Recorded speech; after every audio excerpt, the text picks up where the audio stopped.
கர்த்தருடைய பரிசுத்த நாமத்துக்கு மகிமை உண்டாவதாக. யோவான் எழுதின சுவிசேஷம் 11ஆம் அதிகாரம் 39ஆம் வசனம்.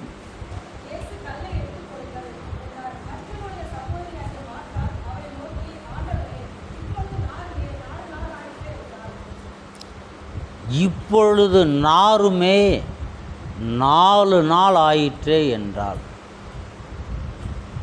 ஒரு மனிதன் மரித்து போனால் 4 நாட்கள் ஆகும் பொழுது அந்த சரீரம் நாற்றம் எடுக்கும்.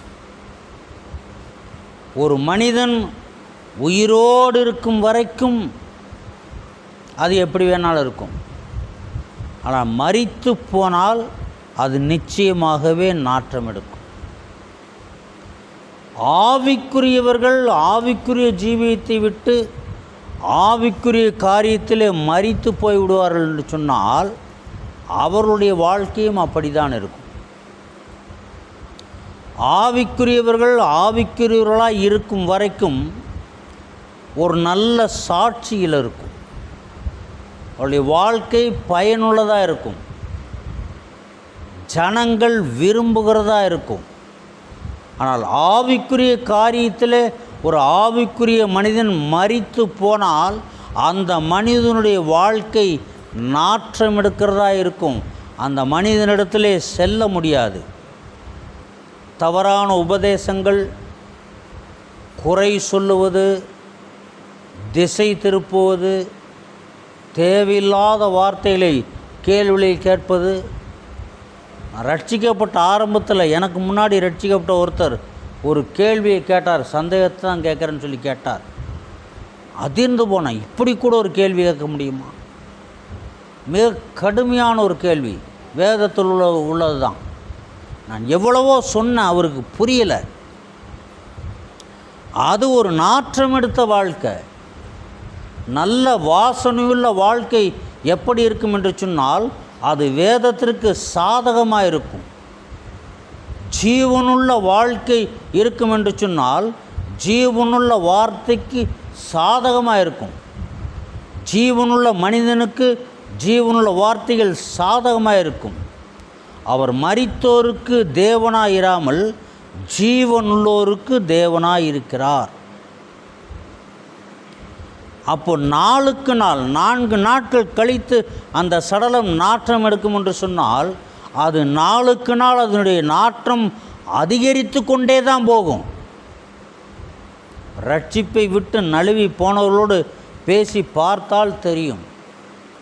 ஊழியக்காரர் ஒரு முறை டிஜிஎஸ் ஐயா சிறுவனாக இருந்தபோது யாரோ ஒருத்தர் ட்ராக்ஸ் கொடுக்க அவங்க ஊருக்குள்ளே பக்கமாக போகும்போது ஒரு ஊழியக்காரர், வல்லமையாக இருந்த ஒரு ஊழியக்காரர், பிசாசுகளை துரத்தி வல்லமையாய் பிரசங்கித்த ஊழியக்காரர் ஏற்று வரும்போது பார்த்தார். அந்த பையனை பார்த்து, என்னப்பா ஊழியமா?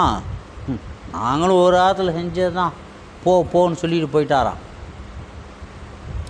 இந்த ஊழியக்காரர் எதனால் இடறி போனார்னு தெரியாது. ஒரு ஊழியக்காரரை இடறி போவார் என்று சொன்னால் தேவனுடைய பிள்ளைகள் ஒரு சாதாரண ஒரு விசுவாசில் அடிப்படையாய் விஷயங்களை தெரிந்து கொண்டவர்கள் என்ன செய்வார்கள்? ஆவிக்குரிய வாழ்க்கை என்பது ஒரு போர்க்களம். ஊழியம் என்பது போர்க்களம். பரிசுத்த வாழ்க்கையே போர்க்களம். நீதிக்காக நிற்க வேண்டும் என்று சொன்னால் போராடித்தான் ஆக வேண்டும்.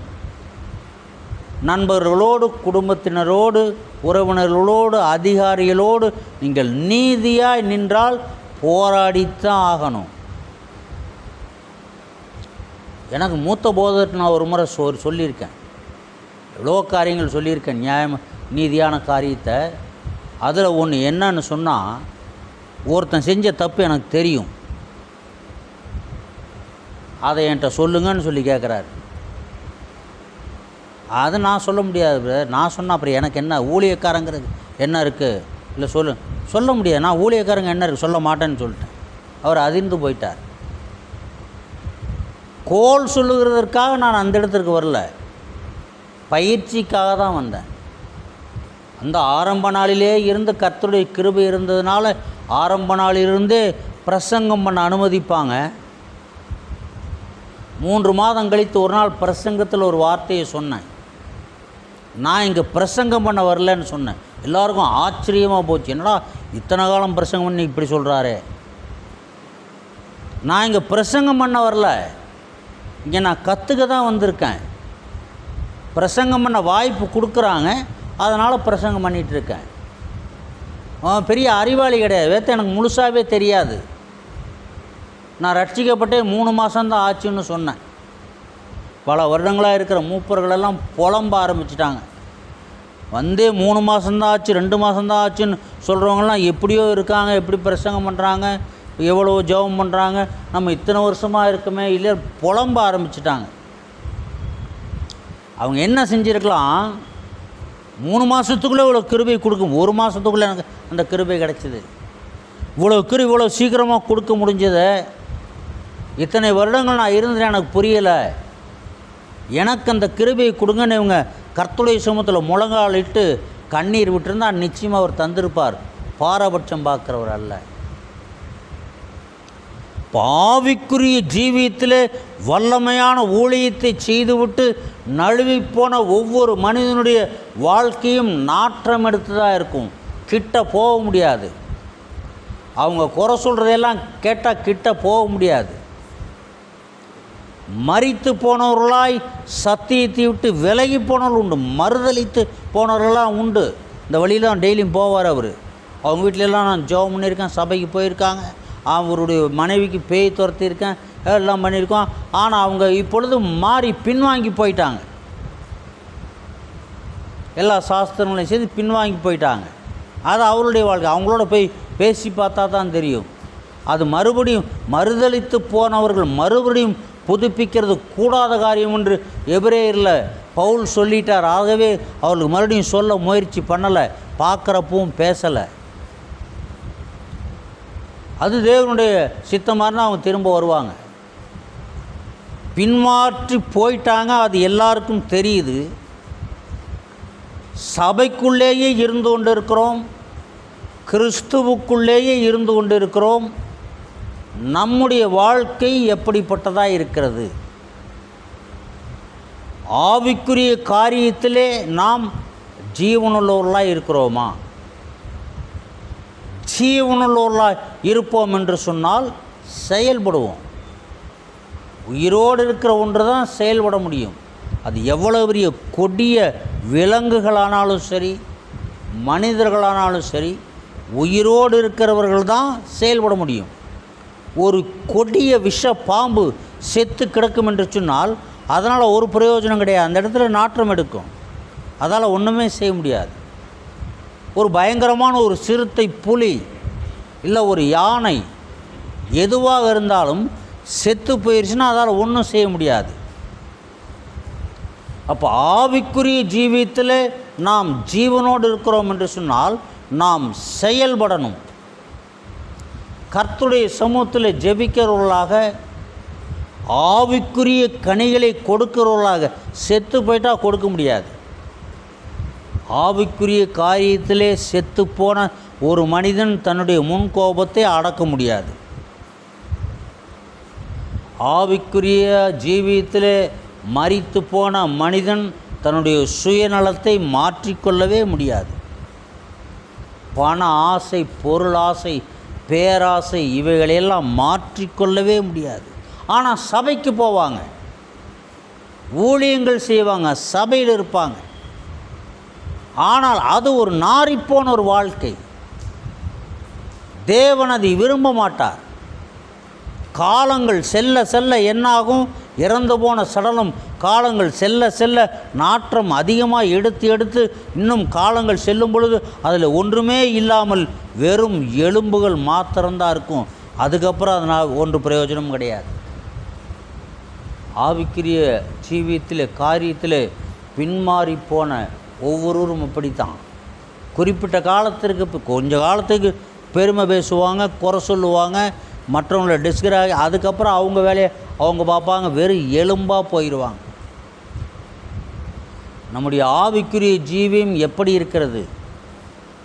மனிதனுடைய ஆவிக்குரிய ஜீவியம் பணத்தை வைத்து, பொருளை வைத்து, அல்லது கட்டடங்களை வைத்து, வாகனங்களை வைத்து அல்ல மனிதனுடைய ஆவிக்குரிய ஜீவியம். நாம் எவ்வளவு சத்தியத்தை கைக்கொள்கிறோமோ அதை குறித்துத்தான் ஒரு மனிதனுடைய ஆவிக்குரிய ஜீவியம். மனிதன் உயிரோடு இருக்கும்போது மனிதனுக்கு ஒரு வாசனை உண்டு. ஒரு பாஸ்டர் என் கூட பைபிள் காலேஜில் படித்தார். அவர் உடம்புல பேடு ஸ்மெல்லு தாங்கவே முடியாது. அப்போ பிரின்ஸ்பால் சொல்லுவார், ஐயா நீங்கள் சென்ட் அடிச்சுங்க பாஸ்டர்ன்னு சொல்லுவார். சும்மா சென்ட் அடிச்சு உடம்பு கை எல்லாத்தையும் சும்மா சென்ட் அடிச்சுக்குவார். இதை விட மோசமாக இன்னொரு பையன் இருந்தான். படிக்க வந்த பையன், பாஸ்டர் கிடையாது, படிக்க வந்த பையன். உடம்பு ஒலிக்கும்னா எனக்கு ஊழியக்காரனாக இருக்குது, மூத்த ஊழியக்காரனால மற்ற கூட இருக்கிற சின்ன ஊழியக்காரங்களாம் சில உதவி செய்வாங்க. படுத்திருந்தவன் பாட்டு, ஐயா உங்கள் உடம்பை நான் அமுக்கி விட்றேன் ஐயா, எனக்கு ஆசீர்வாதம் வந்து உடம்பு அமுக்கி விட்டான். ஒரு 1/4 மணி நேரம் அமுக்கி விட்டதுக்கப்புறம் என் உடம்பில் அந்த கெட்ட வாடை அடிக்க ஆரம்பிச்சிச்சு, நாற்றடிக்க ஆரம்பிச்சிச்சு. அப்போ அவன் கையில் எவ்வளவு இருக்கும் ஒன்றும் சொல்ல முடியல. இன்னொரு பையனுக்கும் இந்த பையனுக்கு ஒரு நாள் சண்டை வந்துருச்சு. அங்கே அடித்தா பிரச்சனை, வெளியேற்றிடுவாங்க. இவன் வாயை சரியான நாத்தம். அவனை பிடிச்சி அவன் வாயை பிடிச்சி வாயை வச்சு உப்புன்னு ஊதி விட்டான். அவனால் சாப்பிட முடியல. உப்புன்னு ஊதிக்கிட்டே இருந்தான் அந்த பையன். என் கூட பைபிள் காலேஜில் படித்த பையன். பரவாயில்ல, அவன் அறிவாளி. அடித்தா பிரச்சனை, சுலபமாக செஞ்சு விட்டான். அவனுக்கு கொடுக்க தண்டனை. அதுக்கப்புறம் அவன் வாழ்க்கையில் அவன் அப்படி பார்த்துருக்கவே மாட்டான், அதுக்கு முன்னாடியும் பார்த்துருக்க மாட்டான். அப்போது இயல்பாகவே சிலருக்கு நாற்றம், சில கிறிஸ்தவர்களுக்கு, சில ஊழியக்காரருக்கு, சில மூப்பர்களுக்கு இயல்பாகவே நாற்றம். வாயை திறந்தாலே நாற்றம், வாயை திறந்தாலே பயப்படுவாங்க. யாரை குறை சொல்ல போகிறாங்களோ தெரியலையே, என்ன குற்றம் சொல்ல போகிறாங்களோ தெரியலையே, வேறு என்ன பேச போகிறாங்களோ தெரியலையே. இருக்கும்போதே வாயை திறந்தாவே நாற்றம். ஆவிக்குரிய மனிதன் வாயை திறப்பாங்களா என்று எதிர்பார்த்து கொண்டு இருப்பாங்க. ஏன்னா நல்ல ஆலோசனை வரும், ஆசீர்வாதமான வார்த்தைகள் வரும், ரகசியங்கள் வெளிப்படும், தீர்க்க தரிசனங்கள் வெளிப்பாடுகள் கிடைக்கும். ஜீவனோடு இருக்கக்கூடிய ஆவிக்குரியவர்கள் வாயை திறந்தால் அப்படி இருக்கும். மரித்து போயும் நடமாடிக்கொண்டு, ஆவிக்குரிய ஜீவித்தில் மரித்து போய் நடமாடி சபையில் இருப்பாங்க, ஊழியத்தில் இருப்பாங்க, எங்கே வேணால் இருப்பாங்க. அவங்க எங்கே இருந்தாலும் இருக்கிற இடத்துல ஆபத்து, அந்த நாற்றம் எடுக்க தான் செய்யும். மனிதனுடைய வாழ்க்கையிலே ஒரு வாசம் உண்டு, அது நம்முடைய சாட்சியை பொறுத்தது. அவருக்கு பிரியமாக இருந்தால், அவருக்கு பிரியமானவங்களுடைய சரீரத்தில் கூட அவர் ஒரு நல்ல வாசனையை வைப்பார். சாட்சியின் ஜீவியமே நல்ல வாசனை. ஆதியாகமம் 34ஆம் அதிகாரம் 30ஆம் வசனம்.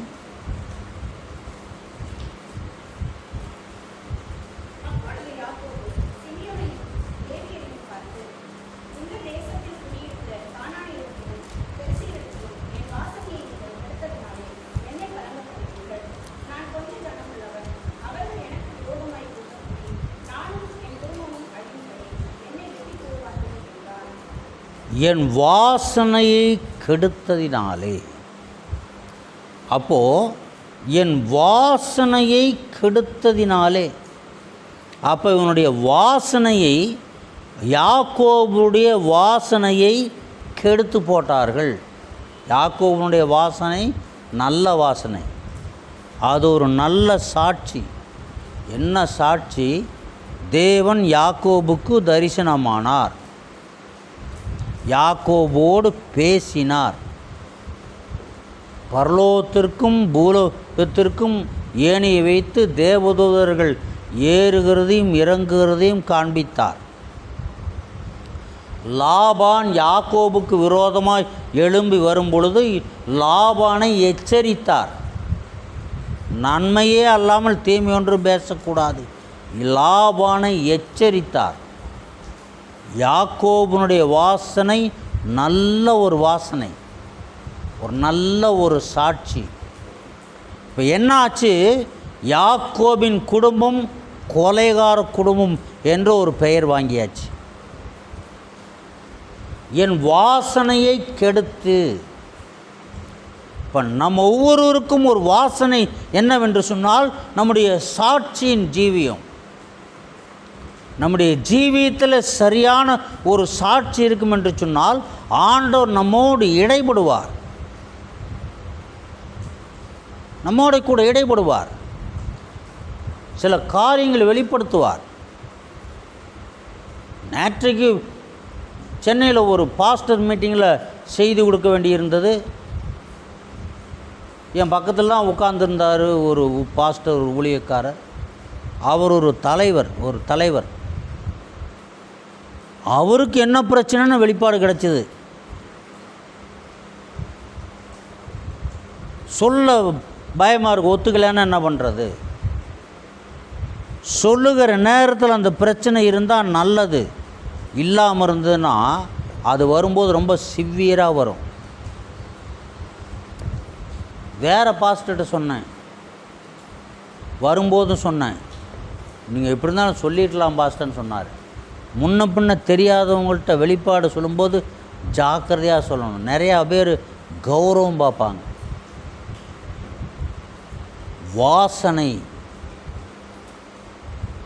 வாசனை சாட்சி நம்மிடத்தில் இருக்கும் என்று சொன்னால் தேவன் நம்மோடு இடைப்படுவார், உரிய காரியங்களை வெளிப்படுத்துவார், நம்மை ஆவிக்குள்ளாக வைப்பார், நம்முடைய வாழ்க்கையில் ஒரு வாசனையை கொடுப்பார்.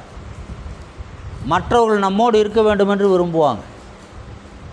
ஒரு ஆவிக்குரிய மனிதன், ஆவிக்குள்ளாகி காணப்படக்கூடிய ஒரு மனிதனோடு இருக்க வேண்டும் என்று மற்றவர்கள் விரும்புவாங்க.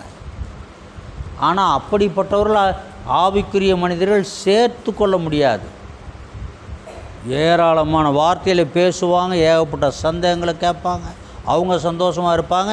இவங்களால் தொடர்ந்து ஆவிக்குள் நிரம்பி இருக்க முடியாது, வெளியில் வர்ற மாதிரி இருக்கும். அந்த வாசனை நமக்குள்ளே இருக்கிறதா? தேவன் வைக்கிற வாசனை ஒரு பக்கம் இருக்கட்டும்.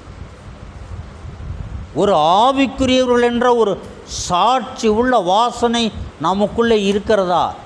இருக்குமானால் நாம் எல்லாம் ஜீவனுள்ள கிறிஸ்தவர்கள், ஆவிக்குரியவர்கள்.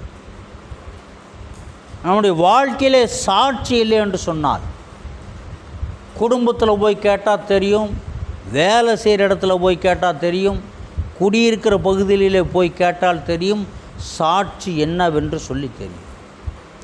அதிகாரிகள் கீழே இருக்க வேலை செய்கிறவங்களெல்லாம் கேட்டால் தெரியும் சாட்சி என்னவென்று சொல்லி. அவர் மரித்தோருக்கு தேவனாக இராமல் ஜீவனுள்ளோருக்கு தேவனாக இருக்கிறார். மரித்து போனவர்களாக இருந்தாலும் அவர்களுக்கு உயிரை கொடுத்து அவனுக்கு உயிராக இருந்தார். லாசருவை உயிரோடு எழுப்பினார். அந்த லாசருவுக்கு அவர் தேவனாக இருந்தார். உயிரோடு எழுப்பினவர்களுக்கெல்லாம் அவர் தேவனாக இருந்தார். மரித்து போனவர்களை அவர் எழுப்புவார். மறுதலித்து போனவர்கள் புதுப்பிக்கிறது கூடாத காரியம். நம்மை ரட்சித்து நமக்காக இரத்தம் சிந்தி பாவத்திலிருந்து மீட்டெடுத்த இயேசு கிறிஸ்துவை மறுதலித்து மெய்யான தேவனை அல்லாமல் நம்மால் உருவாக்கப்பட்ட சிலை, அது இயேசு கிறிஸ்துவை போல சிலையாக இருக்கலாம், அல்லது வேறு ஏதாவது பரிசுத்தவான்கள் பரிசுத்தவாட்டிகளை போன்ற சிலையாக இருக்கலாம். ஒரு சிலையை, ஒரு விக்கிரகத்தை வணங்கிவிட்டோம் என்று சொன்னால் ஜீவனுள்ள தேவனை மறுதலிப்பது, அது எந்த சிலையாக வேணா இருக்கலாம். அறியாமல் செய்து கொண்டிருக்கிற காலங்களே அவர் கண்டும் காணாமல் இருக்கிறார். அவருடைய இரத்தத்தினால் பாவ மன்னிப்பை பெற்று விடுதலையை பெற்று ரட்சிக்கப்பட்டு வந்த பிறகுதான் உள்ளதை சொல்லுகிறேன். இப்போ ஆவிக்குரிய ஜீவியத்திலே நம்மில் எத்தனை பேர் ஜீவனுள்ளவர்களாக இருக்கிறோம்? அப்போ நம்முடைய சாட்சி என்ன? நம்முடைய வாசனை என்ன? பலியிட்டான். நோவா முடிஞ்சு பலியிட்டான். சுகந்த வாசனையை கர்த்தர் முகர்ந்தார். நம்மெல்லாம் ஸ்தோத்திர பலியிடுறோம். ஒவ்வொரு ஆராதனை நேரத்திலும் ஒவ்வொரு நாளும் வீட்டில் ஜெபம் பண்ணும்போது ஸ்தோத்திர பலியிடுறோம். இந்த பலி தேவனுக்கு எப்படி இருக்கிறது? சுகந்த வாசனையாக இருக்கா? கர்த்தர் அதை முகர்ந்து பார்க்குறாரா? நல்லா அருமையாக இருக்குது. உள்ளத்தின் ஆழத்திலிருந்து, இருதயத்தின் ஆழத்திலிருந்து கள்ளம் கபடம் இல்லாதபடிக்கு முழு இருதயத்தோடு என்னை துதிக்கிறார்களே என்று சொல்லி அந்த சுகந்த வாசனையை அவர் முகர்ந்து பார்க்கத்தக்கதாக நம்முடைய துதி ஸ்தோத்திர பலிகள் இருக்கா? செலுத்தப்படுகிற காணிக்கைகள் அப்படி உற்சாகத்தோடு காணப்படுகிறதா? அவர் அங்கீகரிக்கிறதா காணப்படுகிறதா? அங்கே கணக்கில் எழுதுவாரா? இனிமேல் அதை செலுத்தவே முடியாதுங்கிற பணத்தையெல்லாம் காணிக்க போடுவாங்க. அது எங்கே கொடுத்தாலும் வாங்க மாட்டாங்க. ஏன்னா ஊழியக்காரர் சாப்பிட்டு சும்மா உட்காந்துருக்கார், அதனால் அவருக்கு வேலை கொடுக்குறது. கடை கடையாக போகட்டும், வேலை கொடுக்குறது. அப்போ யாக்கோபின் வாசனையை கெடுத்து அவனுடைய பிள்ளைகள். ஆனால் வாசனையை கெடுத்து அதோடு அந்த யாக்கோபின் வாசனை அழிந்து போகலை. அவனாக கெடுத்துட்டு இருந்திருந்தான்னா என்ன ஆயிருக்குன்னு தெரியாது. ஏசா கெடுத்துக்கிட்டான். ஏசா தன்னுடைய வாசனையை கெடுத்து கொண்டான். சேஷ்ட புத்திர பாகத்தை விற்று போட்டது நிமித்தம் ஏசா தன் வாசனையை கெடுத்து கொண்டான். அதுக்கப்புறம் எவ்வளவோ அழுது புலம்பி திரும்ப அந்த வாசனையை அந்த ஏசாவால் பெற்றுக்கொள்ள முடியலை. சவுல் ராஜாவுக்கு நல்ல வாசனை இருந்தது. நல்ல சாமர்த்தியமான ராஜா. எல்லா மக்களும் அவன் தோளுக்கு கீழே ஷோல்டருக்கு கீழே தான் இருந்தாங்க. நல்ல உருவம், நல்ல பார்க்க கவர்ச்சிகரமானால் நல்ல தைரியம், ஜெயிக்கக்கூடியவன். தன்னுடைய வாசனையை சவுல் ராஜா இழந்து போயிட்டான். அதுக்கப்புறம் அவனால் அதை பெற்றுக்கொள்ள முடியலை. அதன் பிறகு சத்துருக்கள் யாரை எந்த இனத்தை அழிக்கணுமோ அதிலிருந்து ஒருத்தன் வந்து ஒரே ஒருத்தன் அமலேக்கியன் என்று சொல்லப்பட்டிருக்கிறது. அந்த அமலேக்கியன் என்று சொல்லி ஒரே ஒருத்தன் வெட்டி கொன்னான். பட்டயத்தில் சாஞ்சான், சாவலை. உயிர் போகாமல் எனக்கு வேதனையாக இருக்குது, என்னை கொன்று போடுன்னு சொன்னான்.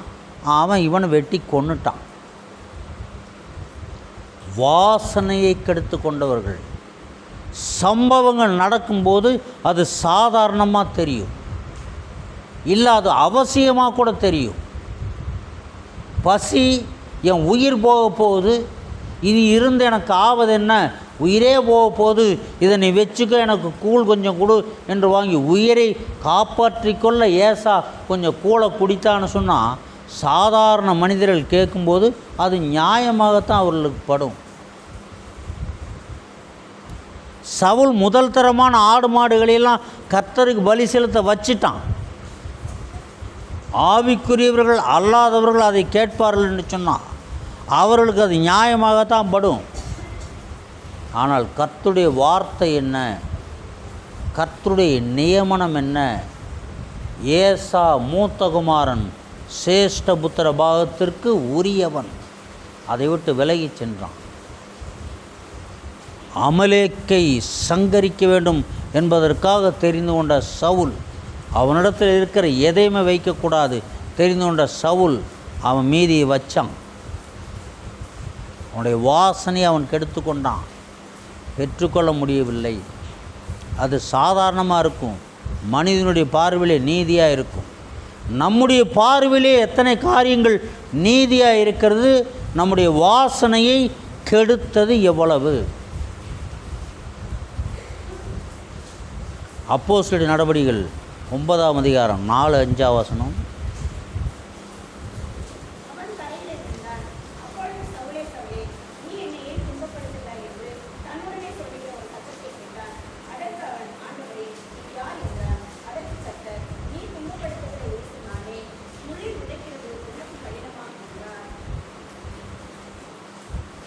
நீ துன்பப்படுத்துகிற இயேசு நானே.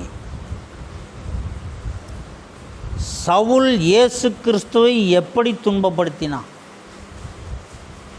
கிறிஸ்துவின் சரீரமாகிய சபையை துன்பப்படுத்தினான். இயேசு கிறிஸ்துவின் இரத்தத்தினால் பாவ மன்னிப்பை பெற்று ரட்சிப்பை சுதந்திரித்து கொண்டு அவரை உண்மையாய் ஆராதிக்கிறவர்களை துன்பப்படுத்தினான்.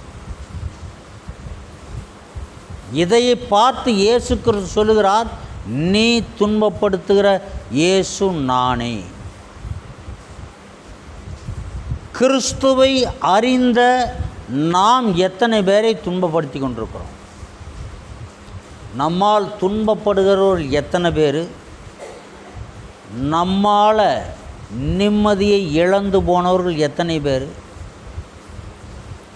அவர்கள் ஆவிக்குரியவர்களாக இருப்பார் என்று சொன்னார். நம்மால் சபைக்கு என்ன பேர்? நல்ல பேரா? சிலரை பற்றி சொல்லுவாங்க, இந்த மாதிரிலாம் அவர் எங்கெங்கே போகிறாரா, அங்கே அந்த சபைக்கு போனால் அப்படி தான் இருப்பாங்க. அவங்களால் அந்த சபைக்கும் கெட்ட பேர். அப்போ சவுல் அறியாத நாட்களிலே கிறிஸ்துவை துன்பப்படுத்தி கொண்டிருந்தான். எந்த விதத்தில் என்று சொன்னால், கிறிஸ்துவின் சரீரமாகிய சபையையும் அதற்குள் ஆராதிக்கின்ற தேவனுடைய பிள்ளைகளையும் துன்பப்படுத்தி கொலை செய்ததினால், துன்பப்படுத்தினதினால் அவன் இயேசுவை துன்பப்படுத்தி கொண்டிருந்தான். இவனுக்கு தெரியல அப்படின்னு ஆண்டவருக்கு தெரியும். ஆகவே கர்த்தர் இறங்கினார். சவுலே சவுலே பேசினார். சடுதியிலே வானத்திலிருந்து ஒரு ஒளி அவனை சுற்றி பிரகாசித்தது. அவன் தரையிலே விழுந்தான். அவன் 3 நாள் கண்ணு தெரியாமல் இருந்தான். ஏன்னா யாருக்கு எப்படி வச்சா சொன்னபடி கேட்பாங்க அப்படின்னு அவருக்கு தெரியும். நான் ஏன் இப்படி இருக்கேன்னா, இப்படி வச்சா தான் சொன்னபடி கேட்பேன்னு அவருக்கு தெரியும். ஏன் ஒருத்தரும் இப்படி இருக்கீங்கன்னா, இப்படி இருந்தால் தான் அவர் சொன்னபடி நீங்கள் கேட்பீங்கன்னு அவருக்கு தெரியும். நம்முடைய ஒப்பு கொடுத்தல் சரியாக இருக்கணும். நம்முடைய ஜீவியம் சபைகளை, தேவனுடைய பிள்ளைகளை உற்சாகப்படுத்துகிறதாய் காணப்படணும். பேதுரு சிறைச்சாலையில் இருக்கான். தேவதூதன் அவனை தட்டி எழுப்பிட்டு கூட்டிகிட்டு வர்றான். கூட்டி கொண்டு வந்து எல்லாரும் கூடியிருக்கிற இடத்துல கொண்டு வந்து விட்டான். இங்கே வந்தான். அவங்கெல்லாம் பயப்படுறாங்க. அப்போது அந்த இடத்துல எப்படிப்பட்ட சந்தோஷம் உண்டாயிருக்கும்? இவரெல்லாம் பேதுருக்காக ஜெபம் பண்ணுறவங்க. அவன் துன்பப்படுத்தி கொண்டிருந்தான். அவனை தேவன் தொட்டார். உடனே அவன் மனம் திரும்பிட்டான். மனம் திரும்பி இந்த பக்கம் சேர்ந்துட்டான்.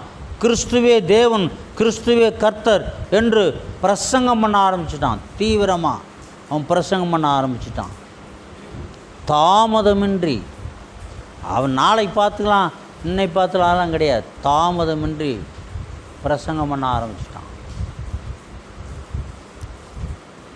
நாரிப்போன சடலத்தை உயிரோடு எழுப்பி வச்சார். அந்த சவுல் அப்படி இருந்தான். உயிர் கொடுத்து அவனுக்கு தன்னுடைய ஜீவனை கொடுத்து அவனை ஊழியத்தை செய்ய வைத்தார். வாழ்ந்து கொண்டிருந்தவர்கள் ஆவிக்குரிய ஜீவியத்தில் மரித்து தங்களுடைய வாழ்க்கையிலே நாற்றம் எடுக்கும்படி செய்து கொண்டார்கள் தாங்களாகவே. இப்போது நாம் என்ன நிலையில் இருக்கிறோம்? மத்தேயு 27ஆம் அதிகாரம் 20ஆம் வசனம்.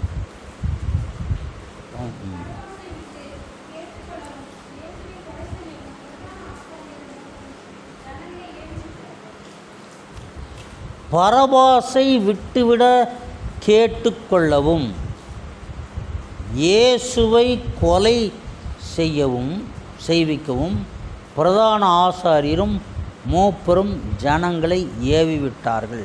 யார்? பிரதான ஆசாரியர், ஜனங்கள்.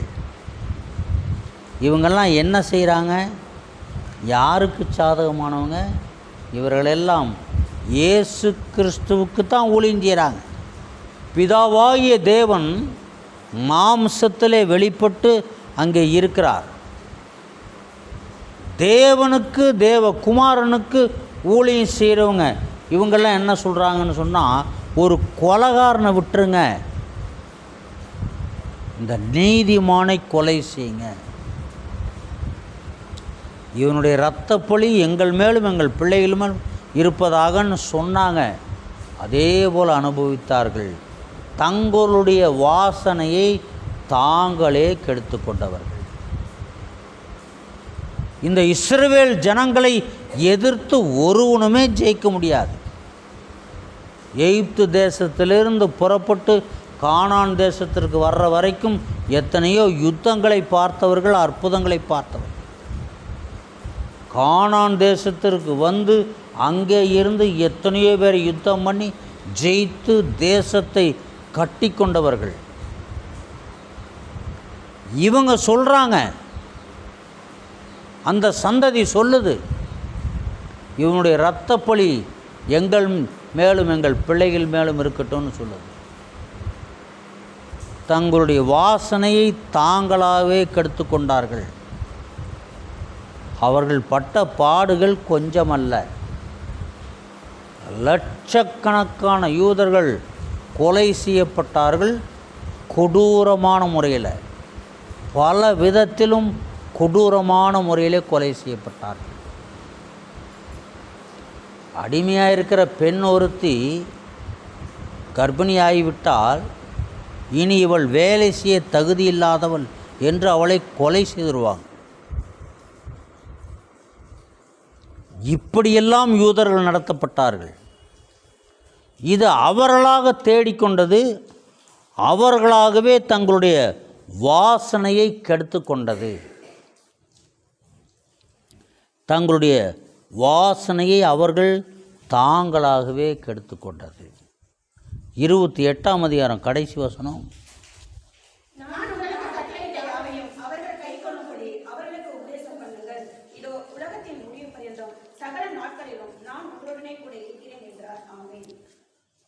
உங்களுக்கு கட்டளையிட்ட யாவையும் அவர்கள் கை கொள்ளும்படி அவர்களுக்கு உபதேசம் பண்ணுங்கள். அவர்களுக்கு உபதேசம் பண்ணுங்கள். ஏன்னா இவங்களுக்கெல்லாம் ஏற்கனவே உபதேசம் கொடுத்தாச்சு. கை கொள்ளத்தக்கதான உபதேசத்தை ஏற்கனவே இவங்களுக்கெல்லாம் கொடுத்தாச்சு. இப்போ இவங்க என்ன செய்யணும்? போய் மற்றவர்கள் சொல்லணும், நான் உங்களுக்கு கட்டளையிட்ட யாவையும். இவர்களுக்கு தான் முதல் கட்டளை. அப்போ இவங்க கை கொள்ளணும், இவர்கள் கை கொண்டு மற்றவர்களுக்கு சொல்லணும். இதுதான் வெளிச்சம், வாசனை. இதற்காக அவர் என்ன செய்கிறாராம்? உலகத்தின் முடிவு பரியந்தம் சகல நாட்களிலும் நான் உங்களுடனே கூட இருக்கிறேன் என்றார். இயேசு கிறிஸ்து கூட இருப்பார் என்று சொன்னால் அந்த வாசனை இருக்கும். இயேசு கிறிஸ்து கூடவே இருப்பார் என்று சொன்னால் அந்த மனிதனுக்கு ஒரு நல்ல சாட்சி இருக்கும்.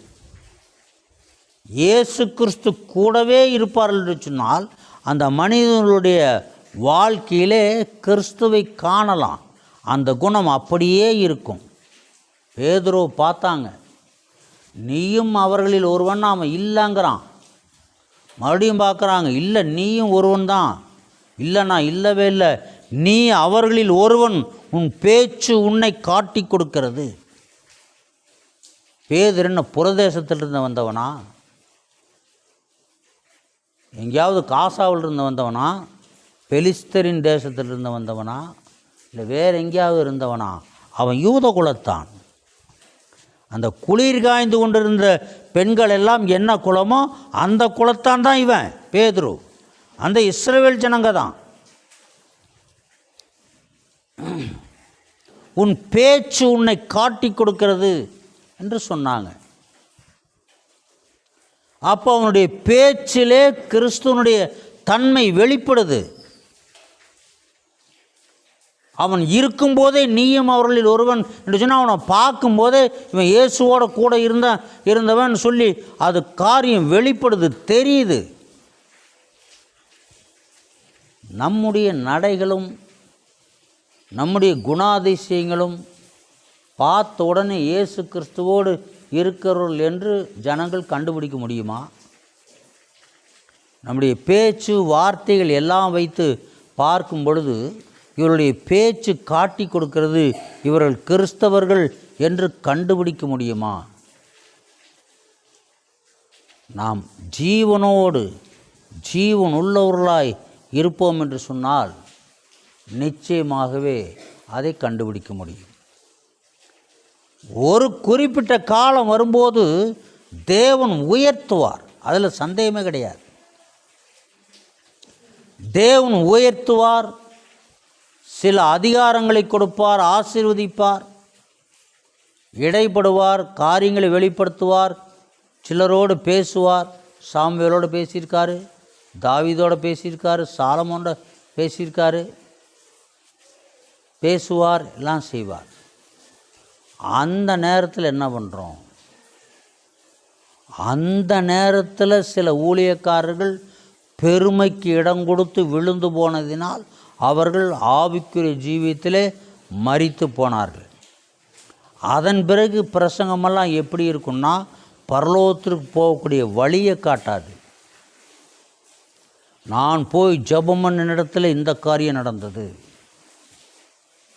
இப்படிப்பட்ட காரியத்தை கர்த்தர் எனக்கு வெளிப்படுத்தினார், இப்படி நடந்தது, இப்படிப்பட்ட காரியத்தை கர்த்தர் செய்ய சொல்லி இருக்கிறார், இதற்காக இவ்வளோ பணம் தேவைப்படுது, இவ்வளோ பணம் கொடுங்க.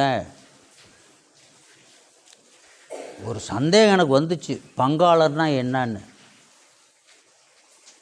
பங்காளர் என்றால் என்ன? பங்காளர்னா எல்லாரும் பங்காளர்களாக இருக்கிறவங்கெல்லாம் பங்காளின்னு சொல்கிறாங்களா, அவங்களுக்கு என்ன செய்வாங்க? பங்காளிக்கு பங்காளின்னா அந்த சொத்தில் அவங்களுக்கு பங்கு இருக்குன்னு அர்த்தம். இதுதான் பங்காளி. இப்போ பங்காளர்னால் என்னன்னு அர்த்தம்னா, அது மொத்தமாக ஒரு பெரிய ஒரு தொகை வரும்போது யாரெல்லாம் பங்காளர் என்று பதிவு செய்திருக்கிறார்களோ அவருக்கெல்லாம் பகிர்ந்து கொடுக்கணும் அப்படின்னு என்னுடைய கருத்து. அவங்களுக்கெல்லாம் பகிர்ந்து கொடுக்கணும், அவங்க தான் பங்காளர்கள். ஆனால் இப்போ பங்காளர் என்ன செய்யணும்னா பங்காளர்கள் கொடுத்து கொண்டே இருக்கணும். அது என்னன்னு எனக்கு சரியாக புரியலை. பங்காளின்னா என்ன அர்த்தம்? உரிய சொத்தில் பங்கு கொடுக்கணும், இதுதான் பங்காளி. அப்போ பங்காளர்னால் என்ன அர்த்தம்? வரக்கூடிய தொகைகளுக்கு உரிமை உள்ளவர்கள். என்னமோ மாதிரி போயிட்டுருக்கு, அவர்களுடைய ஊழியத்தை அவர்கள் செய்யட்டும். ஆனால் விழுந்து போன பிறகு, ஆவிக்குரிய ஜீவியத்தில் மரித்து போன பிறகு அந்த ஊழியக்காரருடைய பிரசங்கங்கள் எப்படி இருக்கும், விருப்பங்கள் எப்படி இருக்கும், அவருடைய நடைகளெல்லாம் எப்படி இருக்கும் என்று சொன்னால் அது முற்றிலுமாக மாறிடும். ஆனால் வேத வசனத்திலிருந்து தான் பிரசங்கங்கள்லாம் வரும். எல்லாம் பூமிக்குரியதாக காணப்படும், தன்னை குறித்து பெருமை பேசுகிறதாக காணப்படும். முன்னாடி நடந்த அற்புதங்கள் அடையாளங்கள் எல்லாத்தையும் சொல்லிகிட்டு இருப்பாங்க. திடீர்னு ஜெபம் பண்ண உடனே என்னன்னு கேட்டால், இங்கே போயிட்டு வந்தாங்க, இங்கே போயிட்டு வந்தாங்க, அங்கே போயிட்டு வந்தாங்க, எங்கேயுமே நடக்கலை, இங்கே வந்து தான் நடந்தது. இங்கே கூட தான் அப்படி நடந்திருக்கு, முக்கியமான இடத்துக்கெல்லாம் போயிட்டு இங்கே கூட தான் நடந்திருக்கு. அவங்களுக்கு இங்கே சுகம் கொடுக்கணும்னு ஆண்டவர் வச்சுருக்கார். இவர்களுக்கு அந்த சுகத்துக்குரிய அந்த கிருபையை அதிகாரமும் நம்மள்ட்ட கொடுத்துருந்தா இங்கே வரும்போது அது நடக்கும். இதனால் அப்படிப்பட்டவர்கள் பெரியவங்க அல்ல, எல்லாருமே சாதாரணம்தான். தேவன் ஒரு மனிதனை கனம் பண்ணவில்லை என்று சொன்னால், பரலோகத்திலிருந்து ஒருவனுக்கு கொடுக்கப்படாவிட்டால் ஒருவனும் பெற்றுக்கொள்ள முடியாது. ஞான ஸ்நானம் கொடுக்கறதிலிருந்து மற்ற எந்த அதிகாரமாக இருந்தாலும் பரத்திலிருந்து பரலோகத்திலிருந்து ஒருவனுக்கு கொடுக்கப்படாவிட்டால் ஒருவனும் பெற்றுக்கொள்ள முடியாது. அறிவாளியாக இருந்து சாமர்த்தியம் உள்ளவர்களாய், பேச்சு திறமையில் உள்ளவர்களாக இருந்தால் தங்களுடைய சாமர்த்தியத்தினால், அறிவினால், திறமையினால் பொருள்களை சேர்க்கலாம். இவைகளை கொண்டு பரலோகத்துக்குரிய வழியை காண்பிக்க முடியாது. பரலோகத்துக்குரிய வழியை காண்பிக்கணும். ஒரு டெட் பாடி வருதுன்னு வைங்களேன், செத்த பணம் வந்துட்டு இருக்குது, அதுக்கிட்ட போய் இந்த தூருக்கு போகிறக்கு வழி எதுங்கன்னு கேட்போமா? நம்ம பக்கத்துலலாம் அது தெரியலை, பாடி வருது, அந்த பாடிக்கிட்ட இந்த ஊருக்கு வழி எதுன்னு கேட்போமா? ஒரு வீட்டில் போய் இறந்து கிடக்கிறவங்கள்ட்ட கேட்க மாட்டோம், ஒரு பைத்தியக்காரன்ட்ட கூட கேட்க மாட்டோம். அப்போ தெளிவுள்ள ஒரு மனிதன், உயிருள்ள ஒரு மனிதன், அந்த மனுஷன்கிட்ட தான் பாதையை கேட்போம், எந்த வழி அவங்க சொல்லுவாங்க. இப்போ பரலோகத்திற்கு போக வேண்டும் என்று சொன்னால் பரலோகத்திற்குரிய வழியை ஆவிக்குரிய ஜீவியத்திலே செத்து போன ஒரு மனிதன், ஒரு ஊழியக்காரன், ஒரு தீர்க்கதரிசி ஆவிக்குரிய காரியத்திலே பரலோகத்திற்கு போகக்கூடிய வழியை அவர்களால் காண்பிக்க முடியாது. ஒரு போதர் பிரசங்கத்தில் சொல்லி கேட்டிருக்கேன், நீங்கள் நினைக்கிற மாதிரிலாம் கிடையாது, அதில் சொல்லப்பட்டபடியெல்லாம் அப்படியெல்லாம் பார்த்தா பரலோகத்துக்கு ஒருத்தனுமே போக முடியாது. ஏதோ சலுகைகள் இருக்கிறது போல் அவர் பிரசங்கம் பண்ணி கொண்டிருந்தார். சட்ட திட்டத்தில், அங்கே உள்ள சட்ட திட்டத்தில் சலுகை கிடையாது.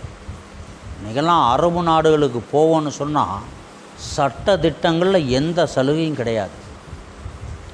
நீதிமன்றத்தின் தீர்ப்பு எதுவோ அதைத்தான் செய்வார்கள். நீதிமன்றத்தின் தீர்ப்பு எப்படி இருக்கும் என்று சொன்னால், ஒரு மனிதன் செய்த குற்றம் என்னவோ அந்த குற்றத்திற்கு ஏற்ற தண்டனை தீர்ப்பாக இருக்கும். அதில் எந்த மாற்றமும் கிடையாது, சலுகையும் கிடையாது, மன இரக்கமும் கிடையாது. உலகத்திலே வாழ்ந்து கொண்டிருக்கிற ராஜாக்கள், அதிகாரிகள், அரசாங்கம் அப்படி இருக்கும் என்று சொன்னால், நீதி தவறாத தேவனுடைய சட்டம் எப்படிப்பட்டதாக இருக்கும்? நீங்கள் நினைக்கிற மாதிரிலாம் கிடையாதுங்க. நீங்கள் நினைக்கிற மாதிரி இப்படிலாம் பார்த்தீங்கன்னா பரலோகத்துக்கு ஒருத்தனுமே போக முடியாது. அப்படி அவர் சொல்கிறாரு. முதல்ல பரலோகம் போகணும் அப்படிங்கிற ஆசை வரணும், அதை நம்பணும். முதல்ல பரலோகத்தை நம்பணும், நரகத்தை நம்பணும். இந்த ரெண்டையும் நம்பிட்டோம்னா நம்ம துணிஞ்சு துணிகரமாக தவறு செய்ய மாட்டோம். நரகம்னா என்னென்னு தெரிஞ்சுக்கணும், பரலோகம்னா என்னென்னு தெரிஞ்சுக்கணும். தவறு செய்ய முடியாது, பயமாக இருக்கும். அப்படிப்பட்ட நாடுகளில் போய் அங்கேயும் போய் தவறுகளை செய்து தண்டனை வாங்குறவங்களும் இருக்க தான் செய்கிறாங்க. நம்ம மாதிரி பயந்த சுபாவம் உள்ளவங்களும் அங்கே போனால் தைரியமாக தவறு செய்ய மாட்டோம். அதுக்குன்னு சில ஆட்கள் இருக்காங்க. அப்போ இது தெளிவாய் தெரிஞ்சு வச்சுருந்தா தைரியமாய் குற்றம் பாவம் செய்ய முடியாது. அப்போ பரலோகத்திற்கு வழிகாட்ட வேண்டும் என்று சொன்னால் அந்த மனிதன் ஆவிக்குரிய காரியத்திலே ஜீவனுள்ளவர்களாக, உயிருள்ளவர்களாக, இயேசு கிறிஸ்துவோடு கூட வாழ்ந்து கொண்டிருக்கிறவர்களாய் இருந்தால் மாத்திரம்தான் பரலோகத்திற்குரிய வழியை காட்ட முடியும். அந்த வழி வேதத்தில் தான் இருக்குது. எத்தனை தடவை படித்தாலும் எப்போது ஒரு தடவை தான் புரியும். அந்த வசனம் எத்தனையோ தடவை படிச்சிருப்போம். இந்த வசனத்தை எத்தனையோ தடவை படிச்சிருப்பீங்க. 4 நாளாச்சே 4 எத்தனையோ ஒரு தடவை படிச்சிருப்பீங்க. நானும் எத்தனையோ முறை படிச்சிருக்கேன். ஆனால் அது எப்போ புரியுமோ அப்போ தான் புரியும். அதை படிக்கும்போது தான் புரியும். அப்போ உயிரோடு ஜீவனுள்ள ஆவிக்குரிய ஊழியக்காரர்கள் பரலோகத்திற்குரிய வழியை காண்பிப்பார்கள். மரித்து போனவர்களுக்கு ஒன்றுமே தெரியாது. நீங்கள் சொல்கிற பிரச்சனை என்னன்னே தெரியாது. டெட் பாடிக்கு நீங்கள் என்ன தான் அழுது புலம்புனாலும் இறந்த பிணங்களுக்கு மாத்திரம் உணர்வுகள் இருக்கும். ஒரு மனசாட்சி செயல்பட ஆரம்பிக்கும்னு சொன்னால் அந்த நெருங்கின உறவினர்கள்லாம் கத்தி கதறி துடிக்கிறத பார்த்து அவங்க எந்திரிச்சு வந்துடுவாங்க. அங்கே உணர்ச்சி கிடையாது, ஜீவன் கிடையாது, நரம்பு தசை எதுவுமே செயல்படாது. அது அப்படியே தான் இருக்கும். அதுக்காக நம்ம அழுது ஒப்பாரி வைக்கலாமே தவிர அதுக்கிட்ட ஒரு ஆலோசனை கேட்க முடியாது, அதுக்கு ஆலோசனை சொல்லவும் முடியாது, கேட்காது. மரித்து போன ஆவிக்குரியவர்களும் அப்படித்தான். சொல்கிற ஆலோசனை கேட்க மாட்டாங்க, சொல்ல முடியாது. அவர்களால் நல்ல ஆலோசனையும் சொல்ல முடியாது. இதெல்லாம் பார்த்தா பொழைக்க முடியாதுங்க. வியாபாரத்தில் இதெல்லாம் பார்த்தா பொழைக்க முடியாது. ஆவிக்குரிய ஜீவியத்திலே மரித்து போனவர்கள். ஆனால் அவர் என்ன, இயேசு கிறிஸ்து என்ன சொல்கிறாரு? உலகத்தின் முடிவு பரியந்தம் சகல நாட்களிலும் நான் உங்களுடனே கூட இருக்கிறேன் என்றார்.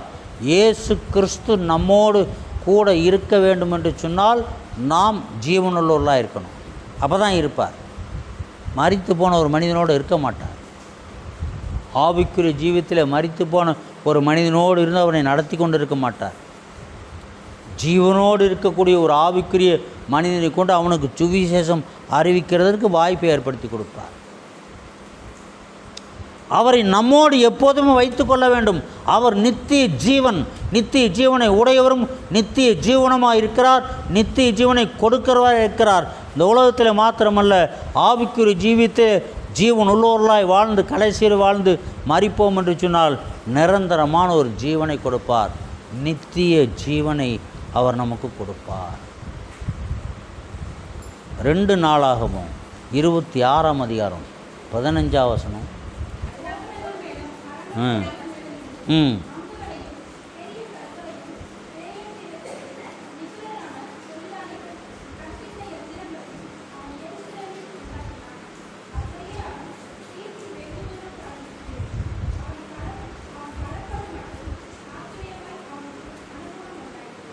உசியா ராஜாவை பற்றி இங்கே சொல்லுது. இந்த மனிதன் ஒரு ஜீவனுள்ள ஆவிக்கு ஜீவனுள்ள மனிதனாக வாழ்ந்து கொண்டிருக்கிறான். ஆவிக்குரிய காரியத்திலே ஜீவனுள்ள மனிதனாய் வாழ்ந்து கொண்டிருக்கிறான். அப்போல்லாம் என்ன ஆச்சுன்னு சொன்னால், இப்படிப்பட்ட காரியங்களெல்லாம் பெரிய பெரிய காரியங்களை செய்கிறான். அவன் கீர்த்தி வெகு தூரம் பரம்பிற்று. உசியான்னு சொன்னால் பயப்படுவாங்க.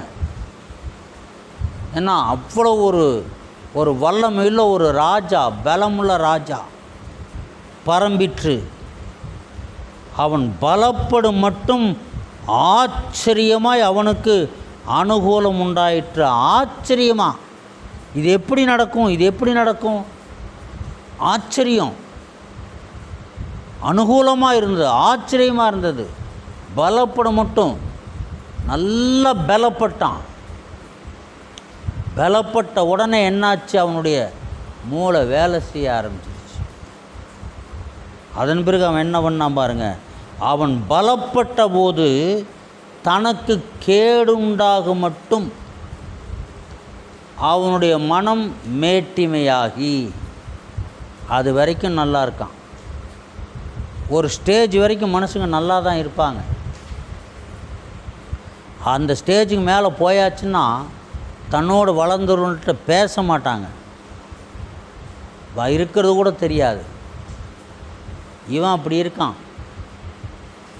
தனக்கு கேடுண்டாக மட்டும் அவனுடைய மனம் மேட்டிமையாகி தன் தேவனாய கர்த்தருக்கு விரோதமாக மீறுதல் செய்து. அவ்வளோதான் ஆவிக்குரிய ஜீவம், அவ்வளோதான். அது வரைக்கும் ஆவிக்குரிய ஜீவியம் நல்லா இருந்தது. அதனால தான் எல்லாம் அனுகூலமாய் முடிந்தது. நல்ல பலன் கிடைத்தது. ஆச்சரியப்படுற அளவுக்கு அவன் பலப்பட்டான். பலப்பட்ட போது ஒரு ஸ்தானத்திற்கு மேலே போன பொழுது அவனுடைய மனம் மேட்டிமையாகி, தனக்கு கேடுண்டாகும்படி மேட்டிமையாகி, ஆவிக்குரிய காரியத்திலே அவன் மரித்து போனான். அவனுக்கு என்ன வேலையோ அதை தான் செய்யணும். நமக்கு என்ன வேலையோ அதைத்தான் செய்யணும். நம்ம செய்கிற வேலையை எப்போ செய்யணுமோ அப்போ தான் செய்யணும். இயேசு கிறிஸ்து தன்னுடைய அப்போஸ்தலர்களுக்கு கட்டளையிட்டார், போதித்தார். சில காரியங்களை சில காலத்துக்கு சொல்ல வேண்டாம்னு சொன்னார். சில நாள் எருசலேமிலே தங்கியிருங்கள், பலப்படும் மட்டும் அங்கே தங்கியிருங்கள்னு சொன்னார். இருந்தாங்க. ஆனால் யூதாஸ் என்ன செய்தான், உயிரோடு இருக்கும்போது இவர் தான் இயேசுன்னு சொன்னான். அது உண்மைதானது? இவர் தான் இயேசுன்னு சொன்னான், அது உண்மைதான் அது. ஆனால் அவன் சொல்லணும், எப்போ சொல்லணும்னா அவர் மரித்து உயிர்த்த பிறகு அவருடைய வல்லமைகள், மகத்துவங்கள், அவர் வந்த நோக்கம் எல்லாவற்றையும் சொல்லி முடித்து அவர்தான் இயேசு, இன்றைக்கும் ஜீவிக்கிறார் என்று அவன் சொல்லி இருக்கணும். சொல்ல வேண்டிய காலங்கள் வருகிறதற்கு முன்பதாக அவன் சொல்லிட்டான். இவர் தான் இயேசுன்னு காட்டி கொடுத்துட்டான். அப்போ அவனுடைய நிலை என்ன ஆச்சு? எதை செய்ய வேண்டுமோ அதை தான் செய்யணும். நமக்கு என்ன வேலையோ அதைத்தான் செய்யணும்.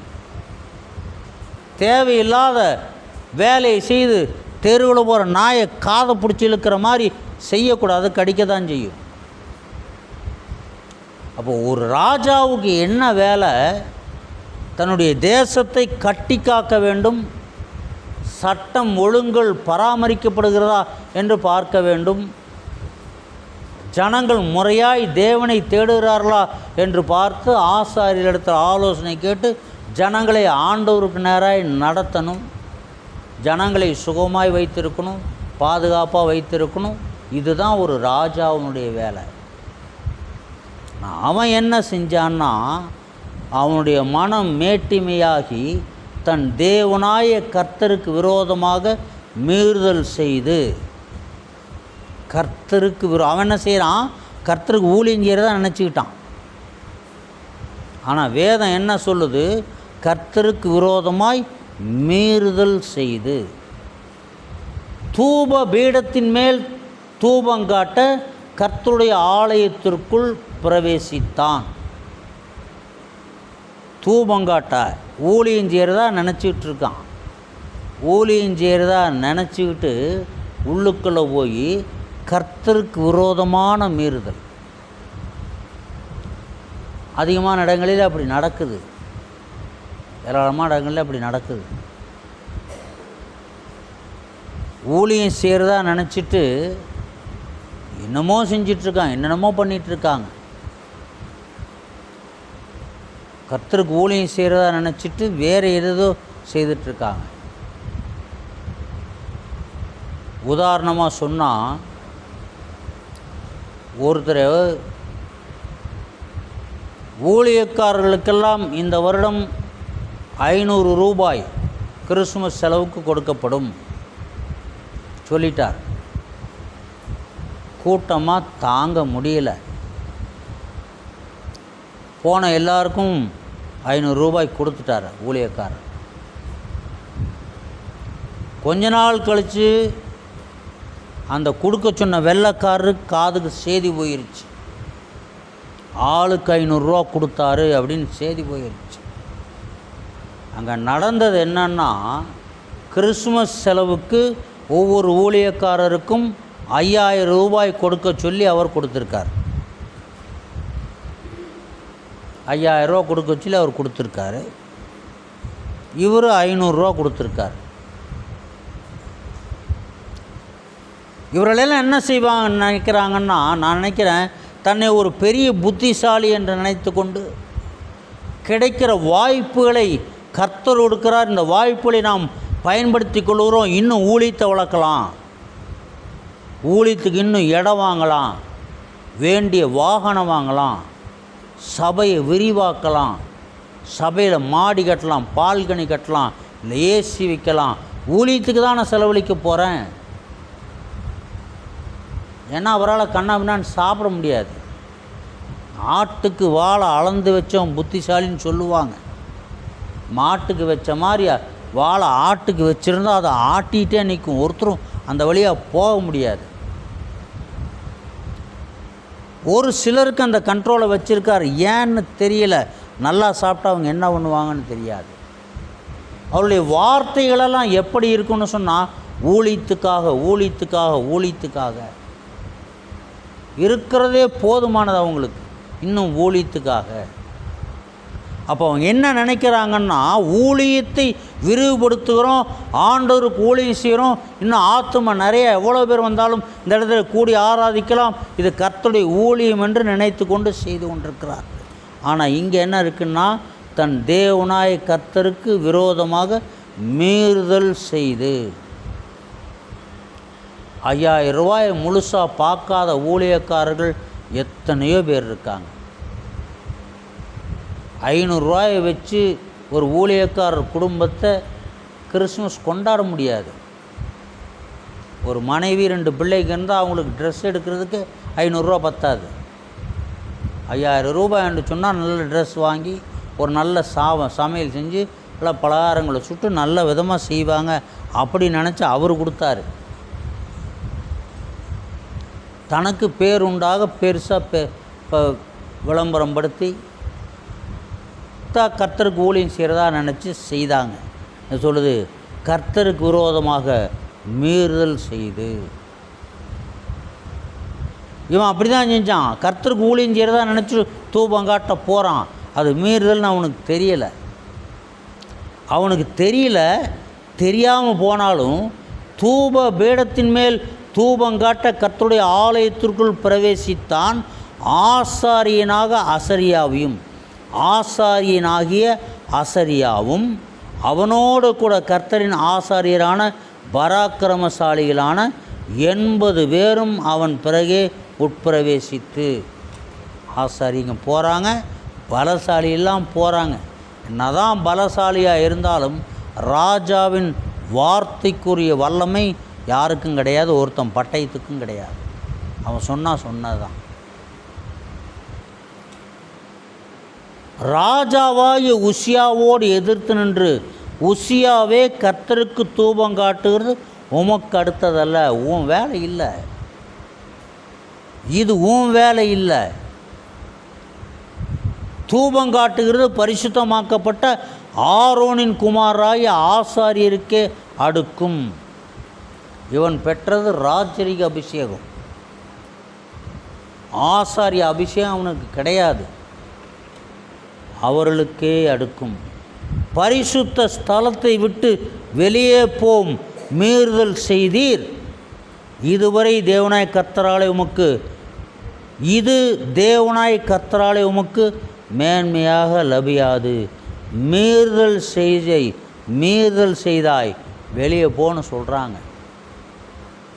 ராஜா இல்லையா, உன்னுடைய வேலை இல்லை, அதை வேலை செய்கிறதுக்கு வேற ஆள் இருக்கு, நீ வெளியே போன்னு சொல்லும்போது அவனுக்கு என்ன வந்துச்சுன்னா, அப்பொழுது உசியா கோபம் கொண்டான். கோபம் வந்துருச்சு. செய்யக்கூடாத வேலையை செய்கிறான். இந்த வேலையை நீங்கள் செய்யாதீங்க, உங்கள் வேலை வேறு, அந்த வேலையை செய்ய வேறு நபர்களை தேவன் நியமித்திருக்கிறார் என்ற ஆலோசனை சொல்லும்போது அவனுக்கு கோபம் வந்துருச்சு. தேவையில்லாத வேலைகளை அநேகர் செய்து கொண்டிருக்கிறாங்க. அவன் தூப கலசத்தை தன் கையிலே பிடித்து ஆசாரியரோடு கோபமாய் பேசுகிற போது ஆசாரியனுக்கு எதிர்த்து நிற்கிறான். ஆசாரிய அபிஷேகத்தை பெற்ற அந்த ஆசாரியனுக்கு ராஜரிக அபிஷேகத்தை பெற்ற ஒருத்தன் எதிர்த்து நிற்கிறான். எதிர்த்து நிற்கும்போது என்னாச்சுன்னு சொன்னால், ஆசாரியருக்கு முன்பாக கர்த்தருடைய ஆலயத்தில் தூபபீடத்தின் முன் நிற்க அவனுடைய நெற்றியிலே குஷ்டரோகம் தோன்றிற்று. அந்த ஆசாரியரெல்லாம் நல்ல ஆசாரியனை கூட. கர்த்தருடைய கோபம் அங்கே இறங்கினது. கர்த்தர் அந்த ஆசாரியனுக்காக யுத்தம் பண்ணினார். ராஜாவை வெட்கப்படுத்தினார். அவன் குஷ்டரோகியாகவே இருந்து அவன் செத்தான். அகிமெலேக்குன்னு ஒரு ஆசாரியன் தாவீதுக்கு உதவி செய்தான். அந்த ஆசாரியனை வர சொன்னான். ஆசாரியன் குடும்பம் எல்லாத்தையும் சவுல் ராஜா வெட்டி போட்டான், கொலை பண்ணிட்டான். ஏனோ தெரியல, இந்த ஆசாரியர்களுக்கு கர்த்தர் உதவி செய்யலை. இந்த ஆசாரியர்களுக்கு கர்த்தர் உதவி செய்தார். அவர் ஒப்பு கொடுத்தாருன்னா ஒருத்தராலே ஒன்றும் பண்ண முடியாது. இதுக்காக வீரம் பேச முடியாது, அவர்களை குறை சொல்ல முடியாது, இவர்களை உயர்த்தி பேச முடியாது. எல்லாம் அவருடைய கருத்தில் இருக்கிறது. நாம் நம்முடைய வேலையை சரியாக செஞ்சிட்ருக்கோமா? அவன் தாவீதுக்கு தெரியாமல் தான் உதவி செஞ்சான். தாவீதின் மருமகன் அல்லவான்னு சொல்லி உதவி செய்தான். இவன் கர்த்தருக்கு ஊழியம் செய்கிறதா நினச்சிட்டு போய் செஞ்சான். நாம் என்ன செய்து கொண்டிருக்கிறோம்? ஒரு ஆவிக்குரிய மனிதன், ஒரு ராஜா ஆவிக்குரிய காரியத்திலே அவன் மரித்து போனான். அவனுடைய சரீரம் நாற்றம் எடுத்தது, விரும்பத்தகாததாய் போய்விட்டது.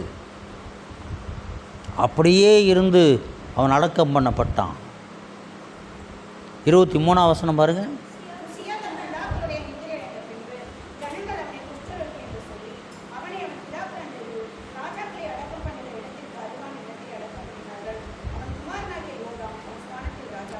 ராஜாக்களை அடக்கம் பண்ணுகிற இடத்திற்கு அருகான நிலத்தில் ராஜ கல்லறைகளில் அவனுக்கு இடம் கிடைக்கல. சரீரம் போச்சு, ஆவி உயிர்ப்பித்திருக்கலாம். அப்போஸ்தலரை கொலை செய்தாங்க. பவுலை தலையை வெட்டினாங்க, கொலை செய்தாங்க. சரீரம் போயிருச்சு, ஆவி உயிர்ப்பிக்கப்பட்டது. ஆவிக்குரிய ஜீவியத்திலே மரித்தவர்களாய் காணப்படுவோம் என்று சொன்னால் நாம் மற்றவர்களுக்கு இடரலாகத்தான் இருப்போம், நாற்றமாகத்தான் இருப்போம். நம்மை விரும்ப மாட்டாங்க. ஆவிக்குரியவங்க, தேவனோடு உறவாடுகிறவர்கள் நம்மை விரும்ப மாட்டாங்க. ஏன்னா கிட்ட போனாலே அவங்களுக்கு பிடிக்காது. சென்னைக்கு போகும்போது கார் ஓட்டுனது பாஸ்டர் தான். பாஸ்டர்கிட்ட முன்கூட்டியே நான் சொல்லிட்டேன், இன்னார் வர்றேன்னு சொன்னால் வரவே வேண்டாம், அவரை கூட்டிகிட்டு போக வேண்டாம், அவர் வேண்டிய மெச்சூரிட்டி கிடையாது. மெச்சூரிட்டி கிடையாதுன்னா அவருடைய வசதி வாய்ப்பு உருவத்தை வச்சல்ல, யாரையாவது குறை சொல்லிகிட்டே வருவாங்க. அவங்க நம்மை உயர்த்தி பேசிகிட்டே வருவாங்க. அவர் நம்மளை பார்த்தா உயர்த்தி தான் பேசுவோம், உயர்த்தி பேசிகிட்டே வருவாங்க. யாரையாவது குறை சொல்லிகிட்டே வருவாங்க. அவங்களுடைய தேவைகளை பிரச்சனையில் சொல்லிகிட்டே வருவாங்க. ஒருத்தர் தான் சொல்லிகிட்டே வருவாங்க. அவரை நம்ம கூட்டிகிட்டு போக வேண்டாம், நம்ம ஆவிக்குரிய சிந்தனையோடு போக முடியாது, அவர் வேண்டான்னு சொல்லிட்டோம். அப்போ அந்த நபரை நான் விரும்பலை. அவர் ஊழியக்காரர் தான், நல்லா பிரயாசப்பட்டு செய்யக்கூடிய ஊழியக்காரர் தான், ரொம்ப கடுமையாக உழைக்கிற ஊழியக்காரர் தான். அவரை நான் விரும்பலை. என்ன காரணம்னா என்னுடைய ஜப ஜீவியம் ஆவிக்குரிய சிந்தையோடு போக முடியாது. ஆவிக்குரிய காரியத்திலே நாம் மரித்து போயிருப்போம் என்று சொன்னார். ஆவிக்குரிய விஷயத்தில் ஜீவனுள்ளவர்கள் மரித்து போனவர்களை விரும்ப மாட்டாங்க. ஏன்னா அவருடைய விருப்பம் வேறு மாதிரி இருக்கும், இவர்களுடைய விருப்பம் வேறு மாதிரி இருக்கும். பரிதாபமாக நின்று சொல்லணும், ஐயா விசுவாசத்தில் தான் இருக்கு ஐயா, ஏதாவது உதவி செய்யுங்க ஐயா. ஐயா விசுவாசம்னா என்னன்னு தெரியுமா? விசுவாசத்தில் தான் இருக்கு, ஏதாவது உதவி செய்யுங்கய்யா. பரிதாபமாக கெஞ்சுறாங்க, விசுவாசம்னா என்னன்னு தெரியுமா? விசுவாசம்னா என்ன? காணப்படாதவழி நிச்சயம். கண்ணுக்கு தெரியல, நிச்சயமாக நமக்கு அது உண்டு, அதுதான் விசுவாசம். நம்பப்படுகிறவர்களின் உறுதி. விசுவாசம் மட்டும் ஒரு மனுஷனுக்கு இருந்தால் எது வேண்டுமானாலும் சாதிக்கலாம். விசுவாசம் இருந்ததுனால தான் பவுல்னால் வல்லமையான ஊழியத்தை செய்ய முடிந்தது, அப்போஸ்தலர்களால் வல்லமையான ஊழியத்தை செய்து முடிந்தது, தீர்க்கதரிசிகளால் வல்லமையான ஊழியத்தை செய்ய முடிகிறது. எல்லா விஷயத்திலையும் விசுவாசம் இருக்குது ஊழியக்காரர்கள், வல்லமையான ஊழியக்காரர்களுக்கு. ஆனால் இன்றைக்கி கட்டடம் கட்டுறதுக்கு விசுவாசம் இல்லை. விளம்பரங்கள், பத்திரிகையிலையோ டிவிலையோ இல்லையோ விளம்பரங்கள், இந்த மாதிரி கர்த்தர் எனக்கு கட்ட சொல்லியிருக்கார், இவ்வளவு கோடி இவ்வளவு செலவாகும். அவர்களை நான் குறையாக சொல்லலை. விசுவாசம் என்றால் என்ன என்பதை தெரிந்து கொண்டு ஊழியம் செய்தார். நமக்கு என்ன ஊழியத்தை தேவன் வைத்திருக்கிறாரோ அதற்கு ஏற்ற எல்லாவற்றையும் கொடுப்பார். 20 வருஷத்துக்கு முன்னாடி 99 லட்சம் ரூபா மதிப்புள்ள ஒரு வீட்டை ஒரு ஊழியக்காரருக்கு ஒருத்தர் தந்திரமாக வாங்கி கொடுது. ஏன்னா இவர் வாங்க மாட்டார்னு தெரிஞ்சுக்கிட்டு, பிரதர் ஒரு வீட்டில் ஜெபம் பண்ணும் பிரதர் வாங்க, போய் ஜெபம் பண்ணுறாரு. வீடு நல்லா இருக்கா? ஓ நல்லா இருக்க, நல்லா இருக்கா பிரதர்? நல்லா இருக்கு. நல்லா பிடிச்சிருக்கா ப்ரோ? நல்லா பிடிச்சிருக்கு. அப்படிங்களா பிரதர்? சரி. அந்த காலத்தில் இன்றைக்கு மாதிரிலாம் கிடையாது. உயில் எழுதி பத்திரத்தை எழுதி கொண்டு வந்து கையில் கொடுத்துடலாம். அப்போ அந்த நாளில் 99 லட்சம் ரூபா மதிப்பு. அவர் பத்திரத்தை கொண்டு இந்த ஊழியக்கார்ட்ட கொடுத்துட்டாரு. இவருக்கா ஆச்சரியம் தாங்க முடியலை. இதை கேள்விப்பட்டு நம்ம ஊரில் ஒரு ஊழியக்காரர் என்கிட்ட தான் புலம்புனார். 99 லட்சம் 99 லட்சம் இவன் ஒருத்தனுக்கே அவர் யாரையுமே மதிக்குமா, இவன் ஒருத்தனுக்கே வேணுமா?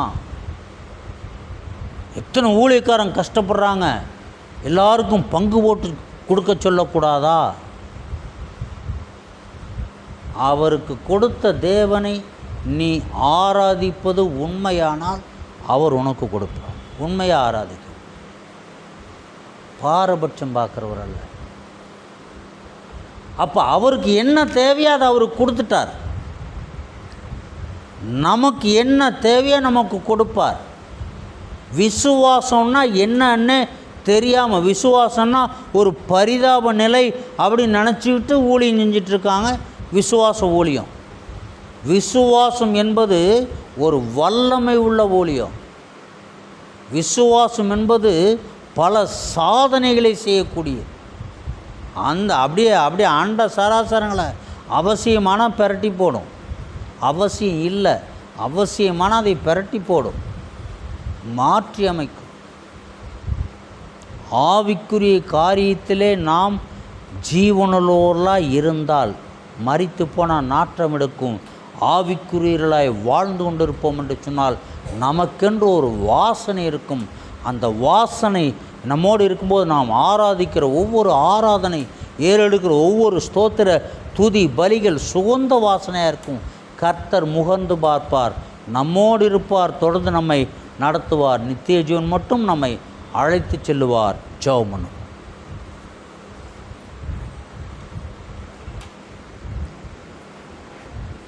ஸ்தோத்தரிக்கிறோம் ராஜா, துதிக்கிறோப்பா, உம்மை துதிக்கிறோம். எங்களை அதிகமாக நேசிக்கிற எங்கள் நல்ல பிதாவே, நன்றியோடு உம்மை துதிக்கிறோம் ராஜா. இந்த நல்ல நாளுக்காக, சபை கூடுதல் நாள், இந்த ஆராதனை நாளுக்காக உமக்கு நன்றி செலுத்துகிறோம் ஆண்டவரே. எங்களுடைய ஆராதனைகள் உம்முடைய சமூகத்தில் அங்கீகரிக்கப்பட வேண்டுமா ஜெபிக்கிறோம். சமீபத்திலும் தூரத்திலும் உள்ள ஒவ்வொரு மேலும் உடைய வல்லமை கடந்து வருவதால் சரீரத்துக்குள்ளாய் வல்லமை கடந்து செல்லட்டும். சரீரத்திலே சுகம் உண்டாகட்டும், பலன், விடுதலை, ஆரோக்கியம் உண்டாவதாக. ஒவ்வொருடைய ஆராதனையும் அங்கீகரிக்கப்படுவதாக. உரிய ஆசீர்வாதம் ஒவ்வொருவருக்கும் கட்டளையிடப்பட வேண்டுமா ஜெபிக்கிறோம்.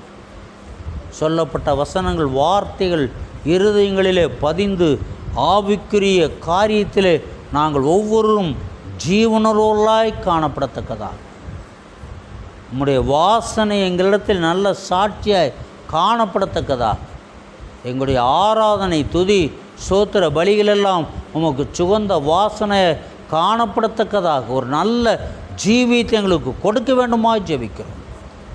யாவரும் முடிவந்த சாட்சியாய் நிலைத்திருக்க கிருபை செய்வீரா. துதி, கனம், மகிமையெல்லாம் உமக்கே செலுத்துவோம். ஜபத்தை கேட்டபடியால் உமக்கு ஸ்தோத்திரம்.